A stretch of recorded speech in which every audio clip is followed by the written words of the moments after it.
Last ball topic I want to get to before we wrap this up.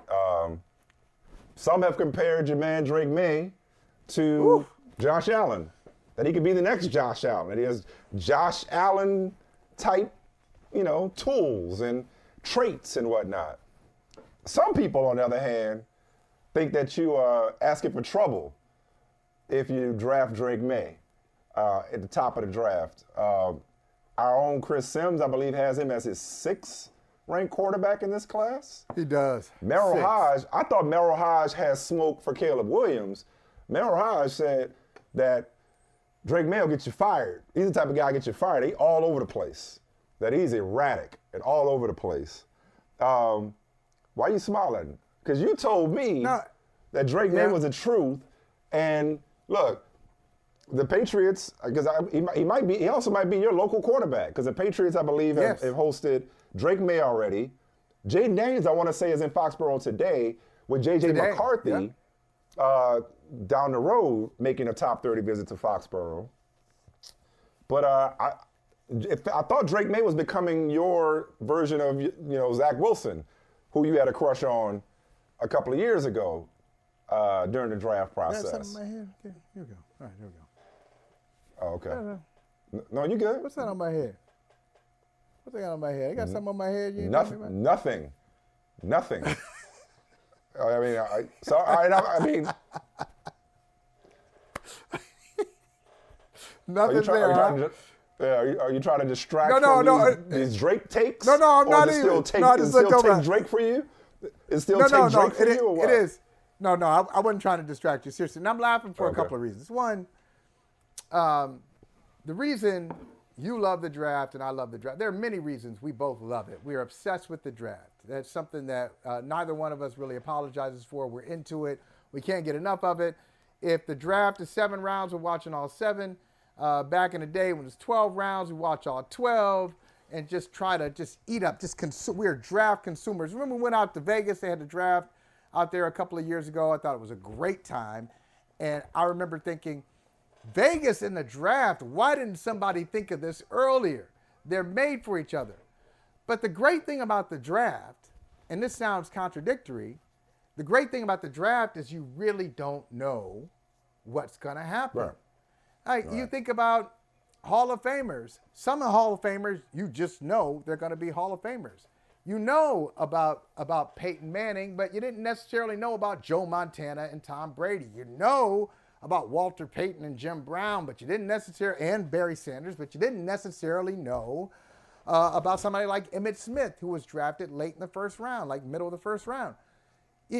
There are tons of surprises, and you really can't make a living. Even if you make a living doing it, you really can't make a living saying, oh, that guy's good in college, he's going to be good in the pros. That guy's bad in college, he's never going to be good in the pros. It's all projection. It doesn't work like that. It's all projection. It's all projection. Yeah. So really what you're looking for is, if I'm running a team, really what I want to do is just go over the basics. Do they have the physical ability to play the position? That's not the be-all, end-all, but okay, is it a quarterback? Can a quarterback throw the football? Does the quarterback have a strong arm? Does the quarterback process information quickly? All this stuff. I'm going to ask that. Still not the be-all, end-all. Then I want to find out, when I talk to you, when you talk about ball, does it inspire me? Are you enthusiastic? Are you passionate about it? Still not the be-all, end-all. But, hey, that's a start. And then after that, bring it back full circle. Depending on your religion, depending on the God you serve, for me, I will sit down after all that and say, Our Father, which art in heaven, hallowed be thy name. I mean, you're just praying. You don't know. And so what's funny is that Merrill Hodge, of all people, Merrill Hodge, the draft analyst, would never have picked Merrill Hodge, the player. He would have, if you told Merrill Hodge, hey, Merrill, I've got a guy, he's a 10th rounder. I don't even have 10 rounds anymore. He was a 10th round pick, Merrill Hodge was. I'm going to take a 10th round pick from Idaho. He's going to play for 2 Hall of Fame coaches. 2 Hall of Fame coaches back to back are going to love him in Chuck Noll and Bill Cowher. And he's going to be so popular in Pittsburgh, he's going to do his own radio show there. and then he's going to have a career in broadcasting. Merrill Hodge would be like, nah, man, that dude's too slow. He's not there. Get it. Nah, come on, Merrill. You don't know. I mean, it sounds good, but I laugh at it. It's all entertainment. 90%. It's 90% bullshit, but it entertains me. But it entertains me. Come on, take Drake. So you mentioned Montana. Take Drake. Take Drake. Well, I think it depends on who takes Drake, because you mentioned Montana and Brady. 100% of them are, wait for it, circumstantial quarterbacks. So, listen, look at what Chicago's doing for Caleb Williams. Oh, I heard this weekend. I heard that 2 of the teams in the top 3 have J.J. McCarthy as their QB1. Obviously, that's not Chicago. Obviously, that's not Chicago. Is that obvious? No, because Caleb is going to go to Chicago. So that would leave the Commanders and the Patriots. So this McCarthy thing is real. But okay. Drake Maye, it's like, look, man, hey, Chris Sims, please vote. Please, if I'm Drake Maye, I'm like, hey, please have me as the 6th best quarterback. Because that means that why? Kevin O'Connell or Sean Payton are drafting me. Talk about like, hey, this is a guy who'll get you fired.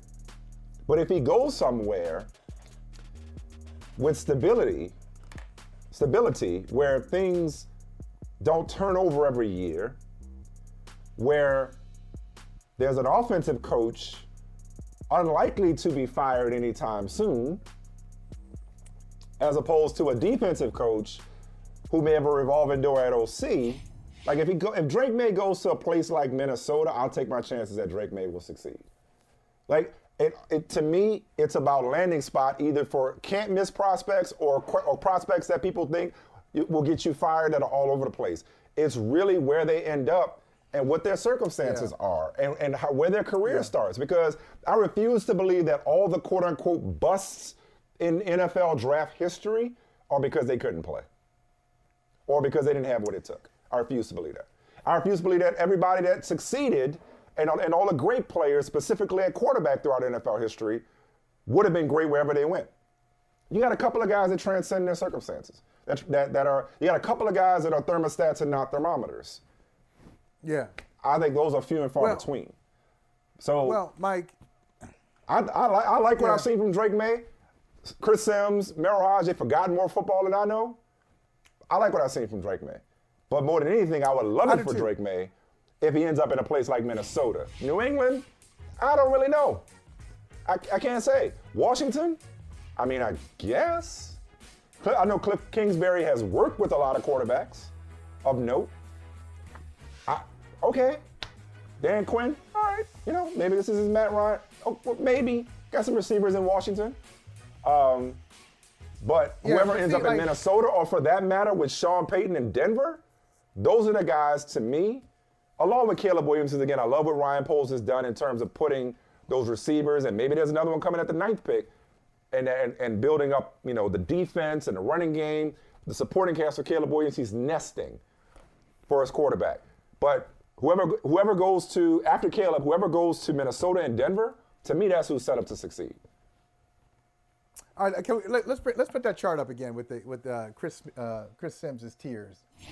Okay, let's put that chart up. I'm gonna get to that in a second. Let me just say this: there's a lot in Merrill Hodge's comment. There's a lot there, and I love this about communication. People, and they tell you really what their agenda is, and I'm not saying that in a negative way, but when Merrill Hodge says he's the kind of guy who will get you fired. So really, what is this about? Is this about development or self-preservation? And for a lot of, and it's not just Merrill. There are a lot of people in the NFL, it's not about development for them, depending on where they are in their careers. Hey, I'm in year 3 of a 5-year contract. My owner is saying all kinds of stuff about we got to make the playoffs. And so you're not really thinking about what's best for the franchise. You're thinking about what's best for you. So what's best for you is not necessarily take the best player, it's to take the safest player. I just want to point out, Caleb Williams, I agree, class of his own. Jaden Daniels has played a bunch of football in his career. He's going to be 24 during the season. Bo Nix is 34 years old. I'm kidding, but he's old. Michael Penix 24. is 2 years older.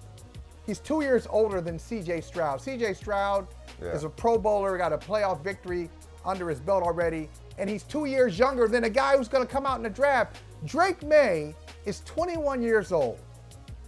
He's going to be 22 during the season. He's raw. He's got flaws. He's got he's raw.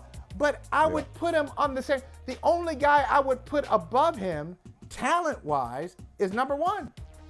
Mm-hmm. He's just as talented as all these other guys. He's not as experienced as them. And look, we'll see.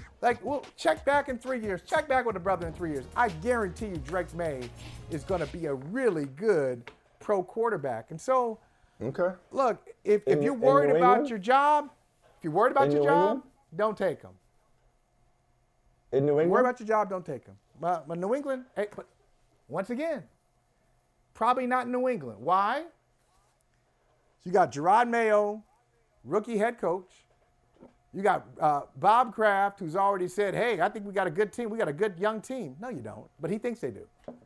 No, we got a good young team. I want to make the playoffs. He said that. Man, I hope we don't struggle.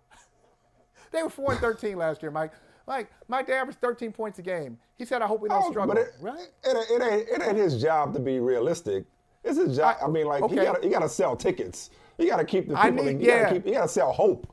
But I need you to be a little realistic. I need you to be a little realistic when it comes to my job evaluation. You hold the keys for me. And then you got a guy in Elliott Wolf who is a temp employee who's not technically their GM.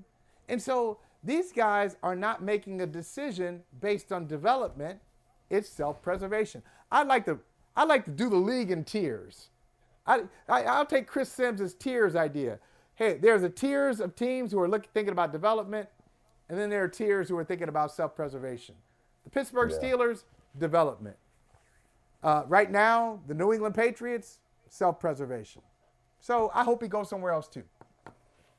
Take Drake. Somebody, take Drake. He's good. All right, man. Well, we got to go. This was fun as always.